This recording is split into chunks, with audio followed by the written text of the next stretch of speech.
CEO boss, gave his black card to test 4 women. What the single mom bought left him speechless. Hello everyone, before we begin today's story, I have a small favor to ask. Please hit subscribe and turn on the notification bell so you never miss our channel's new videos. It is quick, free, and the best way to support us in bringing you more dramatic stories. Your support means the world to us. Where are you watching from?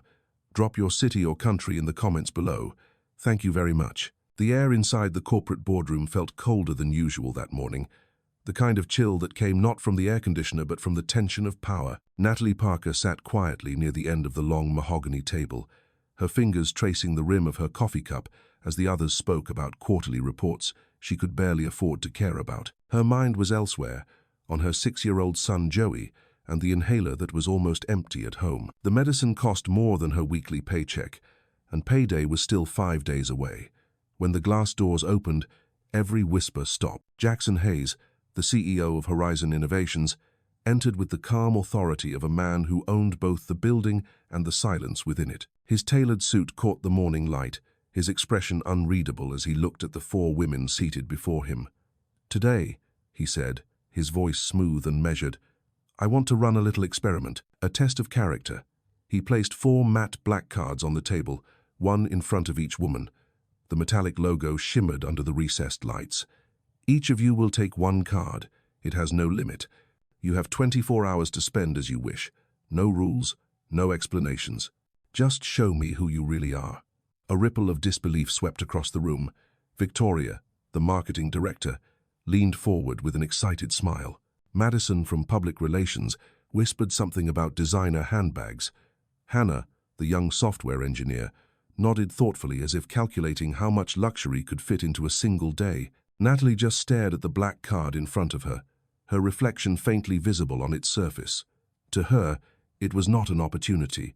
It was temptation wrapped in metal and mystery. She could feel the weight of it before even touching it. After the meeting, while the others chatted about where to go first, Michigan Avenue, the Gold Coast, the most expensive restaurant downtown, Natalie remained seated. The room emptied, leaving her alone with the hum of the fluorescent lights. She picked up the card at last, holding it as if it might burn her fingers. The words of the CEO echoed in her head. "Show me who you really are." Outside, the wind swept through the city streets, carrying the sound of car horns and distant laughter. Somewhere above, the sky was the same pale gray as the walls of her small apartment. She tucked the black card into her worn purse, right beside Joey's photo in its plastic frame. For a long moment, she stood by the window and whispered under her breath, "If this is a test, then let it be one I can live with." Little did she know that this single choice made out of love, not ambition, would soon change everything, including the man who had set the test in motion. That evening, the city lights blurred through Natalie's car windshield as rain began to fall in slow, steady drops. Her hands gripped the steering wheel, while her thoughts tangled between fear and exhaustion. The black card lay in the passenger seat, catching faint glimmers of streetlights each time she passed under them. Joey was home with Mrs. Carter, their elderly neighbor who babysat for free when Natalie's shifts ran late. The boy's asthma had flared again last night, and she had listened to his uneven breathing through the darkness, counting the seconds between each wheeze. The pediatrician had warned her weeks ago that Joey needed a specialist, but she had no insurance that covered it. Now that little piece of metal in her purse could change that. Still, every part of her resisted the idea of using something she had not earned. She parked outside the small apartment complex, the tires splashing against puddles. The air smelled of wet concrete and laundry detergent drifting from the basement vents. Inside, Joey was already asleep on the couch, his tiny chest rising and falling under a fleece blanket printed with rockets. Natalie brushed his hair from his forehead and kissed him softly. She sat down beside him, her mind made up. If this card could buy him the care he needed, then that was the only thing she would use it for. The next morning, she called Mercy Medical Center, explaining that her son needed an urgent appointment with a pediatric pulmonologist. The receptionist's polite tone shifted instantly when Natalie mentioned the payment. "We can fit him in this afternoon," the woman said. By noon, Natalie and Joey sat in the waiting room surrounded by posters of smiling children. The soft hum of the air conditioner filled the silence. Joey clutched his toy car in one hand, tracing the wheels with his thumb. "Mom, are we rich now?" he asked innocently. Natalie smiled faintly. No, sweetheart. Someone just gave us a chance to help you feel better. Dr. Reynolds, a calm woman with kind eyes, examined Joey carefully. After several tests and breathing assessments, she prescribed a set of medications that would control his condition long-term. Natalie felt a lump in her throat when the nurse handed her the bill. It was more than $2,000. She hesitated, then handed over the black card. The transaction cleared instantly. Everything's all set, the nurse said cheerfully. Outside, Natalie held Joey's small hand as they crossed the parking lot. The sun had come out, turning the wet pavement into glass. Joey twirled his toy car in the light, laughing between coughs. "Can we get ice cream, Mom?" he asked, his voice thin but hopeful. Natalie looked at him and nodded. Yes, but just one scoop. At the small ice cream shop on the corner, she paid for their cones and sat with him by the window. Joey's face lit up with every bite, chocolate smudging the corner of his mouth. For the first time in months, she allowed herself to breathe without the weight of panic pressing on her chest. Across the city, inside a glass tower overlooking the skyline, Jackson Hayes sat in his private office, watching the feed on his computer. Each black card was linked to an account under surveillance, not for control but for curiosity. He had expected predictable results: luxury stores, restaurants, designer boutiques. 3 of the 4 women had done exactly that. Only one had not. Her purchases puzzled him: medical expenses, car repairs, a modest grocery bill. No jewelry, no indulgence. He leaned back in his chair, staring at the name on the account. Natalie Parker, the same quiet woman who never spoke in meetings except to take notes. He remembered her brown hair pulled neatly into a bun, the faint tiredness in her eyes. Something about her restraint unsettled him. He opened another window on the screen, showing her background report, though it revealed little beyond her spotless record. Why would someone so desperate still choose to give rather than take? He murmured. His assistant, Mark, entered with a folder but froze when he saw the CEO's expression. "Cancel my afternoon," Jackson said without looking up. "There is someone I need to meet in person." Back in her apartment, Natalie placed the black card on the table and stared at it in silence. She had spent only what was necessary, yet guilt crept in like a shadow. What if it had been a trick? What if she had misunderstood the test? She whispered quietly to herself, "I did what was right. That has to count for something." Outside, thunder rolled softly over the city as the lights in the tower across town glowed brighter, and for the first time, 2 lives that had never meant to cross began moving toward each other. The next morning began with the soft sound of rain tapping against the window.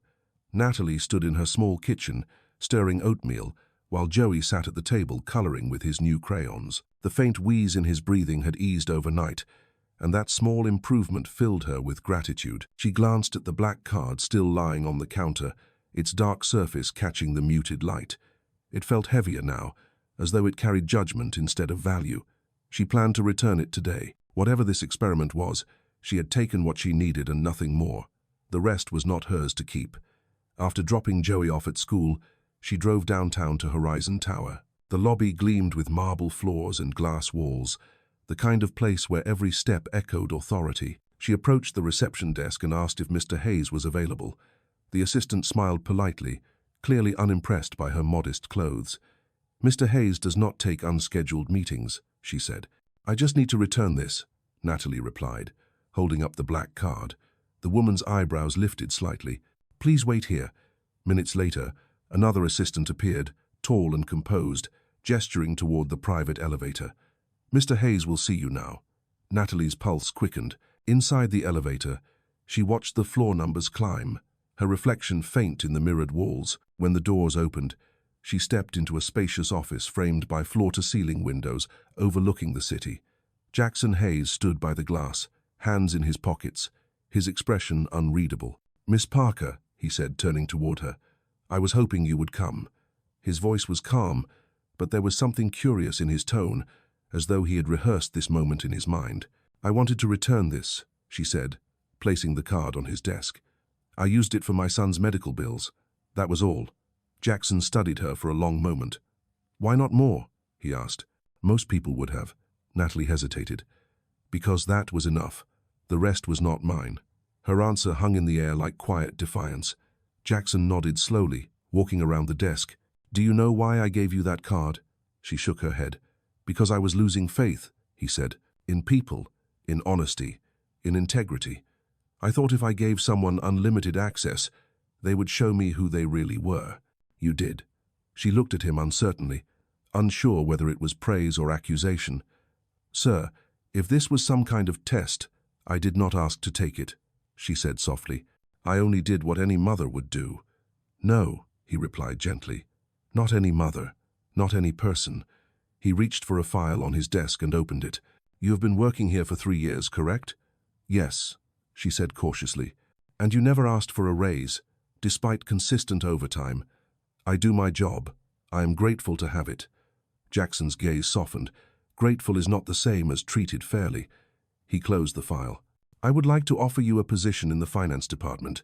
Better pay, better hours, full benefits. Natalie blinked in disbelief. Why me? She whispered. Because you remind me of someone I used to know, he said, a trace of sadness flickering behind his eyes. Someone who believed that money is a tool, not a trophy. She felt her throat tighten. I do not know what to say. Say yes, he replied quietly. You earned it. Natalie nodded slowly, emotion tightening her chest. Thank you, Mr. Hayes. Jackson, he corrected gently. When people earn respect, they should be called by name. As she left his office, the black card still rested on his desk beside the window. Jackson stood there for a while after she was gone, staring at the city beyond the glass.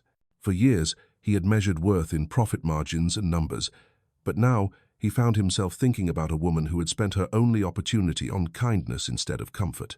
He exhaled slowly, whispering to himself, maybe integrity still exists after all. Down on the street, Natalie stepped into the rain, her heart lighter than it had been in months.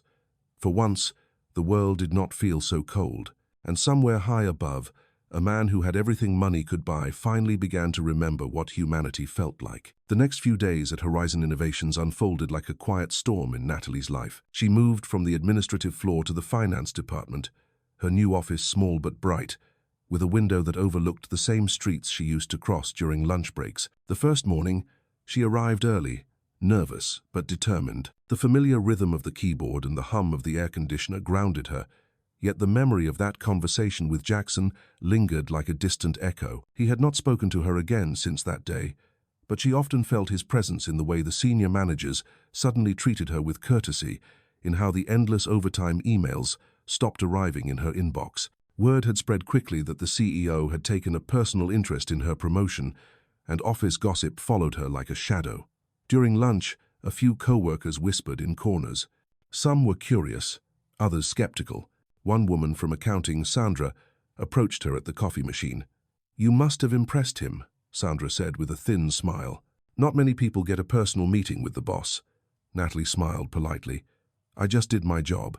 Sure, Sandra replied, her tone light but laced with envy. Well, whatever you did, it worked. Natalie said nothing. She had learned long ago that dignity was quieter than defense. That evening, after work, she picked up Joey from school. He ran into her arms, holding a gold star sticker on his shirt. I read the whole page by myself today, he said proudly. Natalie laughed softly. That's wonderful, sweetheart. I'm so proud of you. As they walked home, the city glowed with the golden haze of sunset.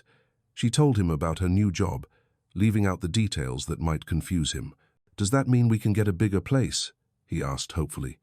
Maybe one day, she said, brushing his hair affectionately. For now, it means I can be home for dinner more often. Over the next week, Natalie settled into her new role.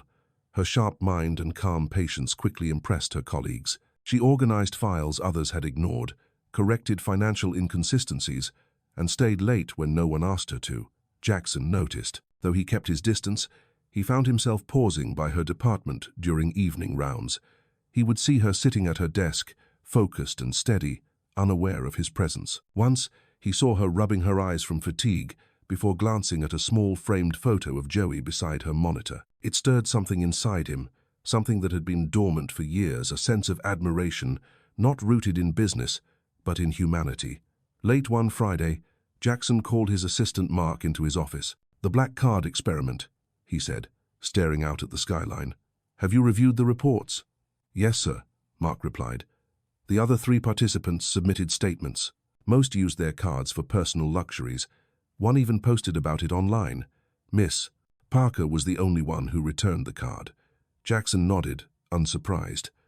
"I want to arrange a small dinner," he said. "Invite the four of them. No press, no executives. Just us." Mark hesitated. "Is this another test?" Jackson's expression softened. "No, Mark. This time, it is a lesson for me."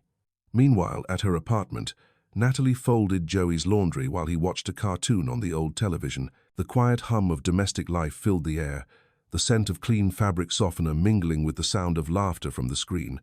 Her phone buzzed with an email notification. She opened it and froze. "Dinner invitation from the office of the CEO," the subject line read. The message was brief. "Please join Mr. Hayes for a private dinner tomorrow evening at 8 o'clock. Business casual attire." Her heart skipped a beat. She stared at the screen, unsure whether to feel honored or anxious. Why would he want to see her again? She glanced at Joey, who had fallen asleep on the couch, his crayon still in his hand. Quietly, she whispered to herself, "Maybe this is just another test, but this time I'll go as myself." Outside, the city lights shimmered like constellations against the glass, unaware that somewhere within them, two lives, one of privilege, one of perseverance, were once again being drawn toward the same table. The next evening arrived with a cool breeze sweeping through the city streets. Natalie stood in front of the small mirror in her bedroom, smoothing the fabric of her simple navy blue dress. It was not designer or expensive, but it was clean and pressed, and it made her feel like herself. Joey sat on the bed, swinging his legs and watching her with sleepy curiosity. "You look pretty, Mom," he said, his voice full of sincerity. Natalie smiled, leaning down to kiss his forehead. "Thank you, sweetheart. Mrs. Carter will be here soon to watch you. Be good, okay?" "Always," he promised, yawning as he reached for his stuffed rocket toy. When the doorbell rang, Mrs. Carter greeted her warmly, promising to stay until Natalie returned. The elevator ride down to the street felt endless. A car waited by the curb, sleek and black, with a driver holding a small sign that read, "Miss Parker." She hesitated before stepping inside. The city lights reflected on the tinted windows as they drove through downtown toward the exclusive restaurant where the dinner was held. Her palms felt clammy, her heart steady but fast. When she arrived, a hostess guided her through a softly lit dining room to a private area in the back. The air smelled faintly of cedar and candle wax. 3 familiar faces were already seated: Victoria, Madison, and Hannah, all dressed elegantly, laughter spilling between glasses of wine. They fell silent when Natalie entered. Jackson Hayes stood at the head of the table, his posture relaxed but his eyes sharp, observing every reaction. "Good evening, ladies," he said, his voice even. "Please, take a seat." Natalie murmured a polite greeting and took the empty chair at the far end. Dinner began with light conversation, mostly led by the other women, each eager to share stories of how they had spent their 24 hours of freedom. Victoria bragged about a designer handbag collection. Madison described a rooftop dinner overlooking Lake Michigan. Hannah mentioned a luxury weekend trip she had already booked for next month. Jackson listened quietly, his expression unreadable. When they had finished, he turned to Natalie. "And you, Miss Parker?" he asked, his tone gentle but firm. She straightened slightly, her hands clasped in her lap. "I paid for my son's medical bills," she said simply. "He needed care that I could not afford. That was all." Silence fell. The others exchanged puzzled glances. Victoria gave a small laugh, attempting to lighten the tension. "Well, that's practical, I suppose." Madison shrugged. "I would have done the same eventually." Jackson's gaze remained fixed on Natalie. "And you returned the card afterward?" "Yes," she said softly, "because I did not want to keep something that was not mine." His eyes softened. "Tell me, Miss Parker, did it ever occur to you that there might have been no consequence for keeping it?" "Maybe," she replied, "but keeping it would have changed who I am, and I have a little boy who learns from what I do." Jackson's jaw tightened briefly, then relaxed. For a moment, the room seemed to hold its breath. "You remind me," he said quietly, "that integrity still has a place in this world." He stood and lifted his glass. "To choices that define us." The others followed reluctantly, raising their glasses. Natalie smiled politely but said nothing. After dinner, as the others drifted out, Jackson walked her to the exit. The night air outside was crisp, the city alive with sound. "Thank you for coming," he said. "I know this was uncomfortable." "It was not uncomfortable," she said, meeting his gaze. "It was honest." He gave a faint smile, his eyes glinting in the lamplight. "Honesty is rare. Hold on to it." "I intend to," she replied. As the driver opened the car door for her, Jackson paused. "Natalie," he said, his tone softer than before. "Your son, how is he?" "Better," she said, smiling. "Breathing easier now." He nodded slowly. "I am glad." As the car pulled away, Natalie looked back through the window. Jackson was still standing there, hands in his pockets, watching until the car disappeared into the flow of traffic. In that moment, neither of them realized that this dinner was not an ending. It was the quiet beginning of a change neither had expected, one born not from power or privilege, but from the simple courage of doing what was right. The following week returned Natalie to her steady rhythm of work and motherhood, though something about her days now felt subtly different. The air in her small apartment seemed lighter, the silence less heavy. Joey's health continued to improve with the new medication, and the color had returned to his cheeks. Every morning before school, he hugged her tight, promising to behave for Mrs. Carter until she came home. It was the kind of peace Natalie had prayed for in the quiet hours of the night. At the office, the atmosphere had shifted. Word of the dinner had spread like wildfire, though no one knew what had truly happened there. Some whispered that she had been chosen for a promotion because she had impressed the CEO. Others speculated that she had connections she had kept secret. Natalie ignored the rumors, focusing on her spreadsheets and reports. Her work spoke louder than gossip ever could. One afternoon, Jackson stopped by the finance floor unexpectedly. Conversations froze mid-sentence. He greeted a few employees politely, then turned to her desk. "Miss Parker," he said, "may I borrow a few minutes of your time?" She nodded, her pulse quickening as they stepped into a small conference room nearby. Jackson closed the glass door behind them. "I wanted to thank you again for attending the dinner," he said, "and for reminding me why I started this company in the first place." Natalie looked surprised. "I did not do much, sir." "You did more than you know," he replied. "Sometimes leadership means being reminded of humanity. You gave me that." She smiled faintly, unsure how to respond. "I just did what felt right." "Exactly," he said. "That is what most people forget when they climb too high." For a brief moment, they stood in silence. Jackson looked at her with the quiet curiosity of a man seeing something valuable that could not be bought. "How is your son?" he asked. "He is doing better," she said warmly. "Thank you for asking." "Good," he said, his tone genuine. "Children have a way of showing us what really matters." Before leaving, he handed her a sealed envelope.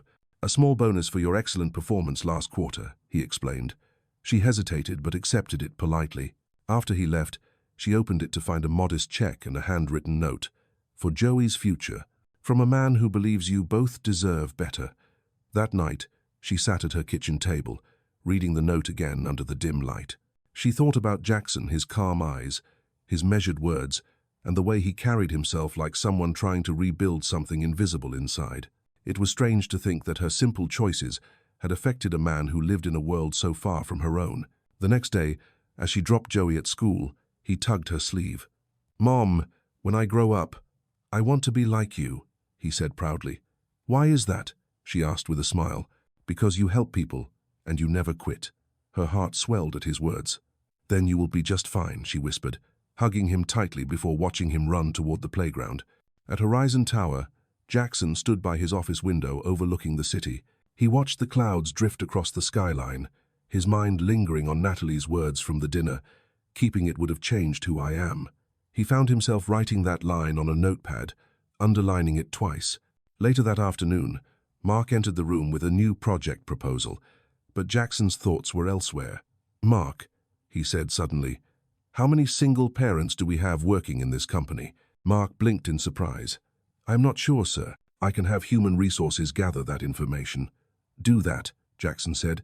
"I think it is time we start a fund for families who need support. Real people, real stories." Mark nodded, still stunned. When he left, Jackson sat back, the faintest smile crossing his face. For the first time in years, the success of his empire no longer felt hollow, and somewhere across town, Natalie walked home under the golden light of evening, unaware that her quiet integrity had begun to change not just one man, but the course of an entire company. By the middle of spring, Natalie had grown into her new position with quiet confidence.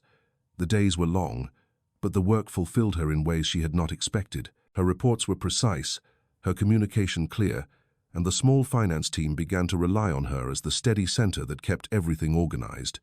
At home, Joey was thriving. His health continued to improve, his laughter now a daily soundtrack in their tiny apartment.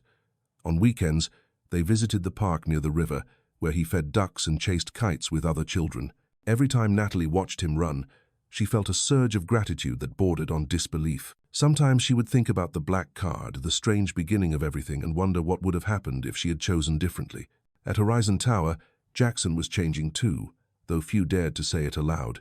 The once distant CEO now walked the halls more often, greeting employees by name, occasionally stopping to ask about their families. He had instructed the Human Resources Department to create a new program for single parents, offering flexible hours and health coverage. The announcement drew quiet astonishment across the company. People said the CEO had softened, but the truth was simpler. He had begun to remember what it meant to care. One Thursday afternoon, Natalie was called to Jackson's office again. She hesitated before stepping inside. He looked up from his desk, the sunlight catching the faint streaks of silver in his hair. "Miss Parker," he said, smiling slightly, "I need your insight on something." She sat opposite him, notebook in hand. "Of course, sir." "I am reviewing proposals for our community outreach initiative," he explained. "You are someone who understands real-world struggles better than most of us here. I want your opinion." The request caught her off guard. "Me?" she asked softly. "You run a billion-dollar company, Mr. Hayes. Surely you have experts for this." "Experts who have never worried about a child's hospital bill," he replied. "That is the difference." There was no condescension in his tone, only sincerity. Natalie studied the documents he handed her, filled with numbers and projections. "If you truly want to help," she said carefully, "start small. Focus on people who just need a chance, a break, not a handout. Sometimes one good decision from someone in power can change an entire life." Jackson leaned back in his chair, his expression thoughtful. "That sounds like something you would know from experience." "Yes," she said with a faint smile, "because someone once did that for me." Their eyes met across the desk, a brief silence stretching between them before Jackson cleared his throat. "You are a remarkable woman, Miss Parker." "I am just trying to be a good mother," she replied. "That makes you remarkable," he said softly. The conversation shifted back to business, but something unspoken lingered in the air. As Natalie left his office, she caught her reflection in the elevator doors, poised, calm, no longer the timid woman who once counted coins at a convenience store. She barely recognized herself, and for once, that was a good thing. That evening, when she picked up Joey, he ran to her waving a piece of paper. "Mom, guess what? My teacher said I can join the art contest at school," he said, his eyes shining. "That's amazing," she said, lifting him into her arms. "What are you going to draw?" "Us," he said proudly, "because you're my hero." She laughed through the sudden lump in her throat. "Then it is already perfect." As they walked home under the fading sunset, the city lights began to flicker on one by one. In his high-rise office, Jackson watched the same sunset through glass walls, holding a proposal marked with her handwritten notes. He had read them twice, struck by how she spoke, not like an employee, but like a voice the world had forgotten to listen to. For the first time in years, he did not feel alone at the top. In that quiet moment, he understood that kindness was not a weakness, but a form of leadership he had spent his entire life overlooking. Summer arrived with sunlight spilling across the city, washing the tall glass towers in gold each morning. Natalie's life had found a rhythm again, steady and purposeful. Her work at Horizon Innovations flourished under the new outreach program, and she often stayed late reviewing proposals for families in need, remembering how it had once felt to be on the other side of that equation. Jackson trusted her judgment implicitly now, often asking for her thoughts before major decisions. It was a strange partnership, one built not on status or power, but on respect. Outside of work, her world was quieter but richer. Joey's art contest became a highlight of the season. The drawing he submitted a crayon sketch of a small apartment window with two figures inside. A mother and child won first place in his grade. Natalie had framed it on the living room wall, a reminder of how far they had come. One Friday afternoon, Jackson appeared at her desk again. "Miss Parker, may I steal you for a moment?" he asked. "Of course, sir," she replied, standing quickly. They walked to his office, sunlight pouring in through the wide windows. "I wanted you to know," he began, "that the board approved your proposal for the Employee Relief Fund. It will start next month. You should be proud." She smiled, genuine and warm. "I am, but it was your idea." "It was your courage that gave it shape," he corrected. There was a pause before he added, "Also, I need a favor." "Anything work-related?" she asked cautiously. "Not quite," he said with a faint smile. "The company is hosting a charity gala next week. It is formal, but important. The event is for families and community partners. I would like you to attend as part of the finance team, of course." Natalie hesitated. "A gala?" "It will be good representation," he said quickly, as if sensing her reluctance. "You deserve to be seen for what you have accomplished." After a moment, she nodded. "All right, if you think it is appropriate." "I do," he said softly. "And Natalie," he added, his tone lowering slightly, "thank you for reminding me that leadership is not measured in wealth." That evening, as Natalie walked home with Joey's small hand in hers, she thought about the invitation. She had never been to an event like that before. The idea of standing in a room filled with people in glittering clothes made her uneasy, but a quiet voice inside whispered that maybe she belonged there now. The following week, she borrowed a simple dress from a friend's soft grey fabric that fell gracefully just below the knee. When she looked at herself in the mirror, even Joey gasped. "Mom, you look like one of those movie stars," he said, eyes wide. "Do you think they will like me there?" she teased. "They will love you," he said firmly. The night of the gala, Horizon's headquarters transformed into a world of light and music. Crystal chandeliers sparkled, and the hum of conversation filled the vast hall. When Natalie arrived, heads turned not because her dress was expensive, but because she carried herself with quiet confidence that drew attention more than any jewelry could. Jackson saw her from across the room and paused mid-conversation. For a moment, the noise around him faded. She looked different tonight, poised yet humble, her smile soft but radiant. When she approached, he offered a polite nod. "Miss Parker, thank you for coming." "You said it was important," she replied, "and I keep my promises." He smiled faintly. "I am starting to learn that from you." Throughout the evening, she spoke with donors, colleagues, and even reporters curious about the new company fund. Her sincerity won them over more than any speech could.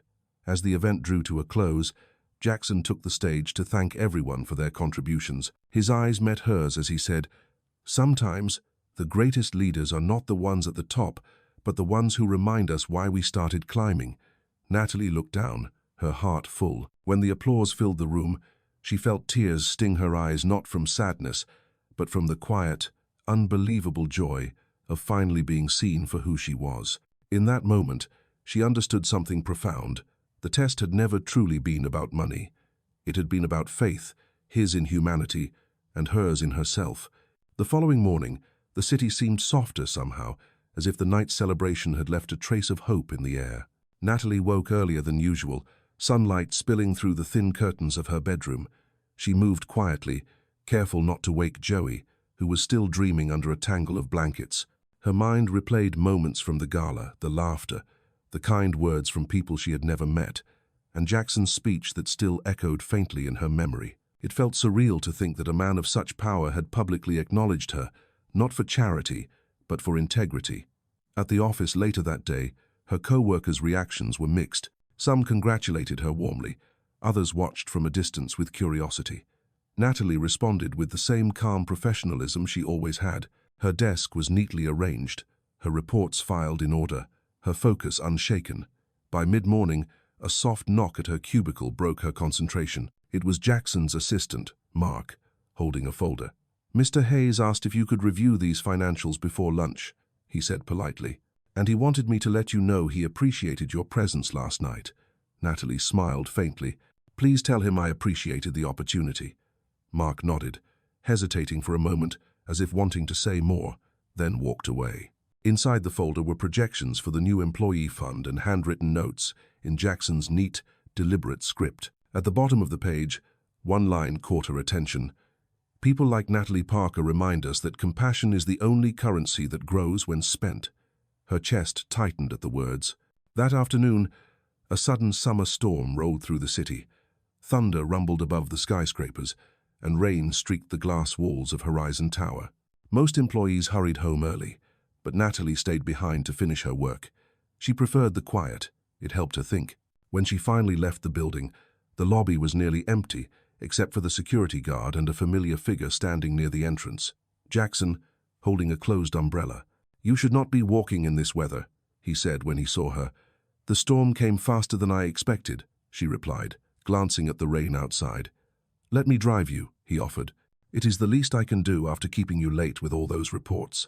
She hesitated only briefly before nodding. The drive through the rain was quiet but oddly comfortable. The sound of the wipers filled the silence between them. Jackson drove with an easy calm, his focus steady on the slick road. "You looked happy last night," he said finally. "I was," she admitted. "It was nice to feel like I belonged." "You do belong," he said, glancing at her. "Not because of what you have achieved, but because of who you are." She smiled softly. "That is kind of you to say." They stopped at a red light, and for a moment, neither spoke. The city lights reflected off the rain, soaked windshield, painting their faces in soft gold. "Do you ever think about how strange life is?" Jackson asked quietly. "A single choice can change everything." "I think about it every day," she said. "One decision brought me here, and it was not even mine. At first it was yours." "Then maybe fate knows what it is doing," he said with a faint smile before turning back to the road. When they reached her building, she thanked him and stepped out into the drizzle. "Good night, Miss Parker," he said through the open window. "Good night, Mr. Hayes," she replied, closing her umbrella as he drove away.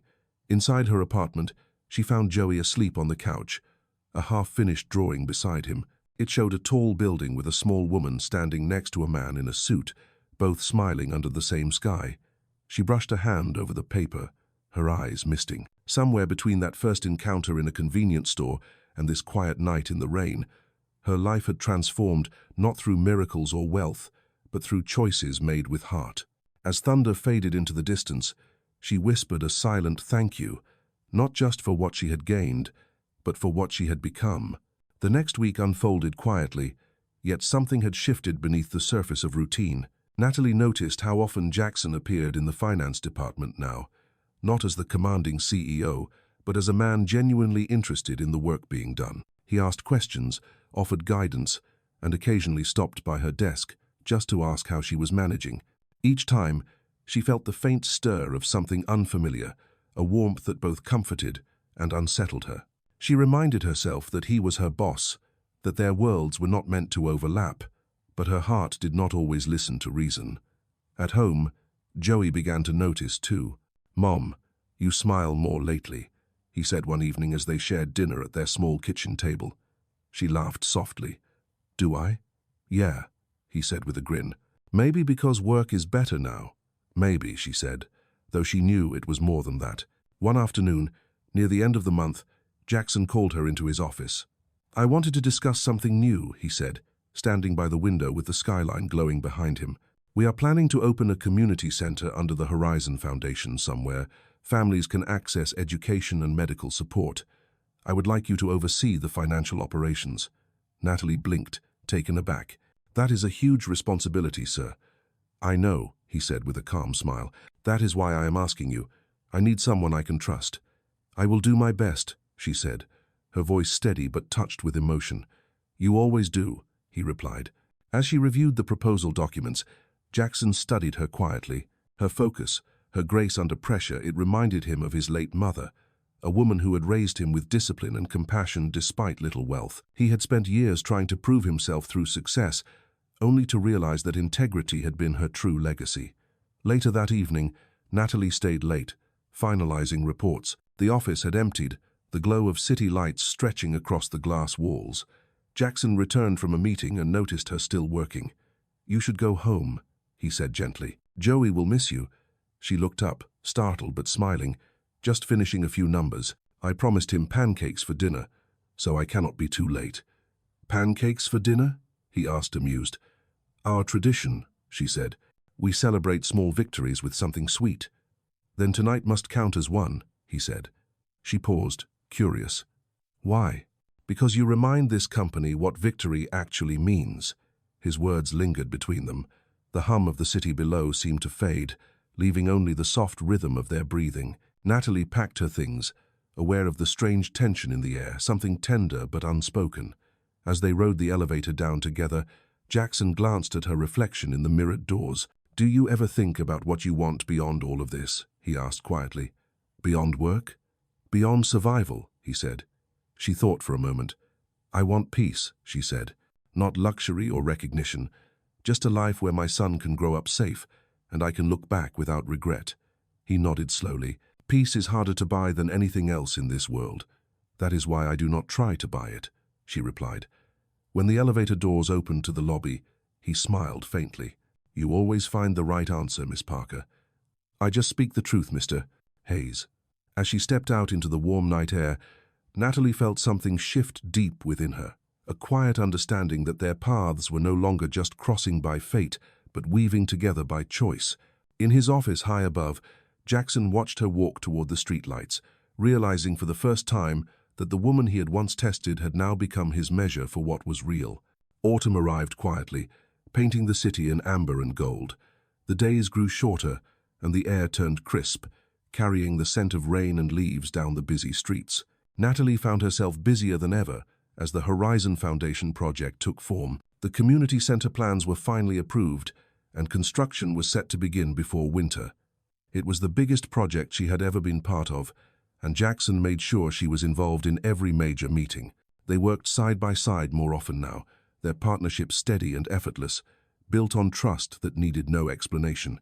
Some evenings, when the office emptied and silence filled the halls, they would still be there, reviewing spreadsheets under the soft glow of the desk lamp. Those quiet hours blurred the line between work and something deeper that neither dared to name. One late evening, as they finalized the foundation's budget, Jackson leaned back in his chair. "Do you ever miss the person you were before all this?" he asked. Natalie looked up from the papers. "Before Horizon? Before everything changed?" She smiled faintly. "Sometimes, life used to be simpler, even when it was harder, but I would not go back."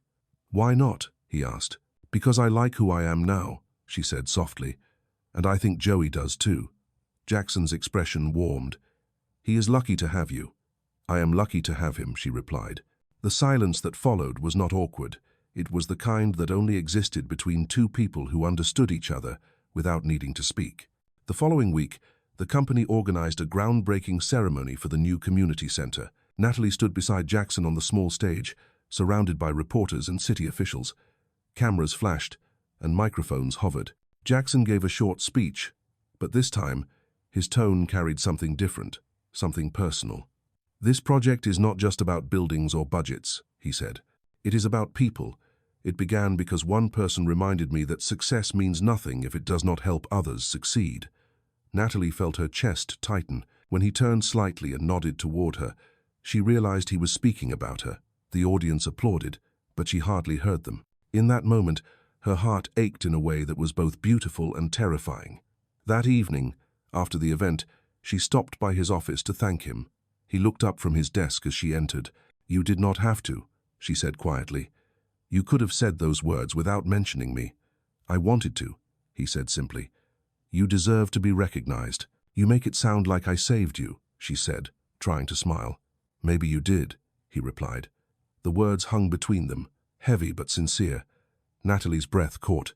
She wanted to respond but could not find the words. Jackson stepped closer, his voice lowering. "I do not know when it happened, but I stopped seeing you as an employee. You are the person who makes me want to do better." "Mr. Hayes," she began, but he shook his head gently. "Jackson," he corrected. "Please." She met his gaze, her heart racing. "Jackson," she whispered, the name feeling strange but right. "You have already changed, more than you realize." He smiled faintly. "Maybe, but not without you." The clock on the wall ticked softly as they stood there, caught between professionalism and something that felt dangerously human. Finally, Natalie stepped back. "I should go," she said. "Joey is waiting." He nodded, though his eyes followed her to the door. "Good night, Natalie." "Good night," she said, her voice quiet but trembling with emotion. Outside, the city glowed under the streetlights, and as she walked toward the bus stop, the cool wind brushed against her face. Her heart was full of something she could not name, a hope she had not dared to feel in years. Somewhere high above, behind the glass walls of his office, Jackson watched her go, realizing that for the first time in his life, love did not feel like a luxury. It felt like redemption. Winter came with its quiet beauty, blanketing the city in soft snow that glimmered beneath the streetlights. The year had turned full circle since Natalie first stepped into Jackson Hayes' office with a black card and trembling hands. So much had changed since then, her job, her confidence, her peace. But what surprised her most was how much he had changed too. Jackson had become someone different, someone gentler. He smiled more often now, spoke to employees with patience, and even took time to visit the construction site of the community center each week. The company that once ran on numbers now ran on purpose, and everyone could feel it. That December, Horizon Innovations prepared to host its first charity holiday dinner at the nearly completed center. Natalie was part of the organizing team, managing every detail from the budget to the decorations. The event would raise funds for families in need, something close to her heart. On the day of the dinner, she arrived early, bundled in her coat, breath visible in the cold air. Inside, volunteers hung garlands while children rehearsed a small choir performance. The scent of cinnamon and pine filled the hall. As she adjusted the donation table, Jackson walked in, wearing a dark overcoat dusted with snow. "You beat me here," he said, his breath visible in the cold. "Someone had to make sure the numbers balanced," she replied with a smile. "You never change," he teased. "I take that as a compliment." "It is," he said softly. As the evening unfolded, guests arrived, families, donors, employees, and city officials. The air buzzed with laughter and gratitude. When it was time for speeches, Jackson took the stage. "1 year ago," he began, "I made a mistake. I believed that success was measured by how much we could buy or control. But then, someone reminded me that real wealth is measured by how much good we can do." His gaze found Natalie in the crowd. "This center exists because of that reminder. Tonight, we celebrate not a company, but compassion." The applause was loud and genuine, and for a moment, Natalie felt overwhelmed. Later, as the guests mingled, Jackson approached her with 2 cups of hot cocoa. "For the woman who saved this company's soul," he said lightly, handing her one. She shook her head. "I did not save anything. You just decided to see the good that was already there." "Maybe," he said, smiling, "but I needed someone to open my eyes." They stood near the tall windows, watching snow fall over the city. The lights from the nearby buildings reflected on the glass, soft and warm. "Natalie," Jackson said quietly, his tone shifting, "I need to tell you something before this year ends." She looked up, heart thudding softly. "You do not owe me anything," she said. "I know," he replied, "but I owe myself honesty. When I gave you that card, I wanted to test human nature. I thought I understood it, but what you did, it changed everything I believed. You taught me that kindness is not weakness, it is strength. And you taught me," she said gently, "that power does not always corrupt. Sometimes it protects." Their eyes met, and for a heartbeat, the noise of the room faded away. It was just them, 2 people who had found something unexpected in the wreckage of their own loneliness. "You once said you wanted peace," he said softly. "Yes," she replied. "And have you found it?" "Almost," she whispered. "There is still one piece missing. Maybe I can help you find it," he said. She smiled, her breath fogging in the cool air. "Maybe you already have." Outside, snow continued to fall, blanketing the world in silence. Joey ran up then, holding a small paper snowflake he had made with the other children. "Mom, look what I did," he said proudly. Jackson knelt down beside him. "That is perfect," he said. "You have your mother's hands." Joey laughed, and Natalie felt warmth rise in her chest. For the first time in years, she was not just surviving, she was living. And somewhere in that quiet moment, surrounded by laughter and light, she realized that the greatest test of all had never been about money or power. It had been about love, the kind that heals without demanding anything in return. By the time spring returned, the community center was alive with color and laughter. The snow had melted, and sunlight poured through the tall glass windows, warming the freshly painted walls. Children's drawings covered the bulletin boards, and volunteers moved through the rooms carrying boxes of supplies and smiles in equal measure. It had been a full year since the project began, and for Natalie, every brick of the building felt personal. She stood near the entrance that morning, watching Joey run across the courtyard with a group of children, his laughter clear as wind chimes in the breeze. For the first time in years, he looked completely free. Jackson arrived soon after, dressed casually for once, his coat draped over his arm and a relaxed expression softening his features. "Looks like the center is already doing its job," he said, following her gaze to where Joey was playing. "It is," she said quietly. "It feels like everything we went through led to this moment." "It did," he said. "Every decision, every risk, it all mattered." They walked through the main hall together, greeting families and volunteers along the way. The building smelled of fresh paint and new beginnings. A small plaque had been installed near the front door that read, "The Horizon Community Center built on integrity and hope." Natalie traced the words with her fingertips, her eyes stinging with emotion. "You named it perfectly," she said. Jackson smiled. "I just chose the title. The meaning came from you." Later that afternoon, a small ceremony took place to officially open the center. Reporters gathered, cameras ready, but the event felt intimate rather than grand. Jackson spoke briefly about the importance of compassion in leadership, then turned the microphone to Natalie. She hesitated, unused to speaking publicly, but his encouraging nod gave her courage. "When I first came to Horizon," she began, her voice steady but gentle, "I was just a mother trying to make ends meet. I did not know that one act of kindness could lead to all of this. This center is not just a building. It is proof that no matter how small your choices seem, they can still change lives, including your own." The crowd applauded, and when she stepped down, Jackson met her at the edge of the stage. "You did beautifully," he said. "You always believed I could," she replied. "Because you always could," he said. The day stretched into evening. As the guests left, Natalie and Joey lingered, helping the volunteers clean up. When the last light was turned off, the three of them stood by the door, Natalie, Jackson, and Joey looking out at the fading sunset. The sky was streaked with orange and pink, a reflection of warmth after a long winter. "Do you remember the first time we met?" Jackson asked quietly. She nodded. "You gave me that black card. I thought it was a mistake." "It was not," he said. "It was destiny disguised as a test."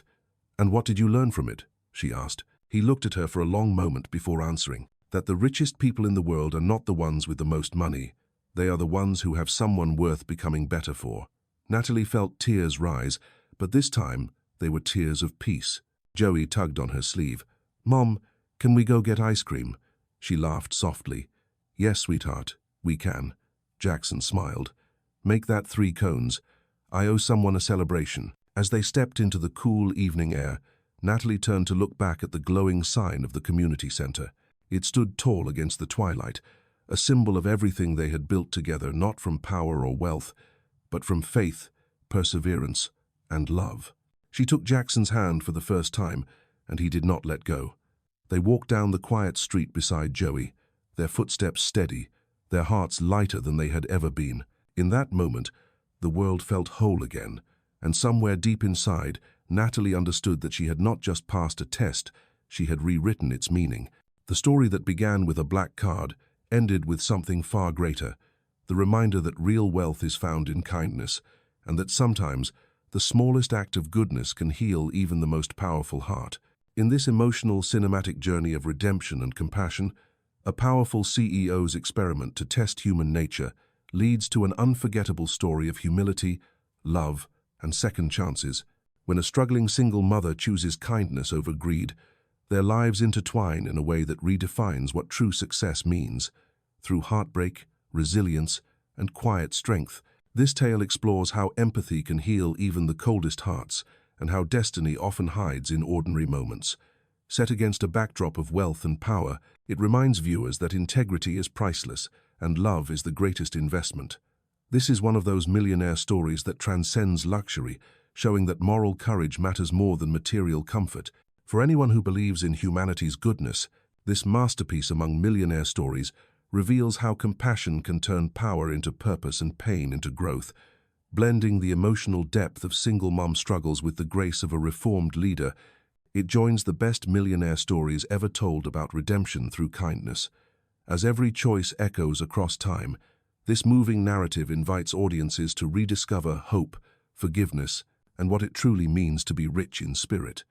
Subscribe now to experience more millionaire stories that touch the heart and remind us all that real wealth begins with empathy.